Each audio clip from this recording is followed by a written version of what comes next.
आप लोग को बता देते हैं कि आज हाईकोर्ट में मेरे सर है मुकेश सर, और इनके वजह से आज हम केस जीते हैं।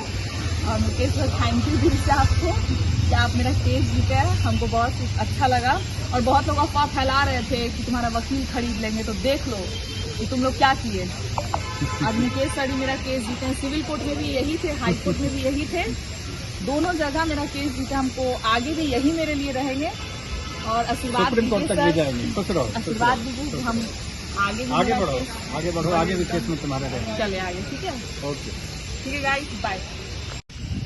आप लोग को बता देते हैं कि आज हाईकोर्ट में मेरे सर है मुकेश सर, और इनके वजह से आज हम केस जीते हैं। और मुकेश सर थैंक यू दिल से आपको कि आप मेरा केस जीते हैं। हमको बहुत अच्छा लगा। और बहुत लोग अफवाह फैला रहे थे कि तुम्हारा वकील खरीद लेंगे, तो देख लो कि तुम लोग क्या किए। आज मुकेश सर ही मेरा केस जीते हैं। सिविल कोर्ट में भी यही थे, हाई कोर्ट में भी यही थे, दोनों जगह मेरा केस जीते। हमको आगे भी यही मेरे लिए रहेंगे और आशीर्वाद दीजिए सर, आशीर्वाद दीजिए कि हम आगे बढ़ो, आगे भी केस में तुम्हारे रहेंगे। चले आगे, ठीक है, ओके, ठीक है गाइस, बाय।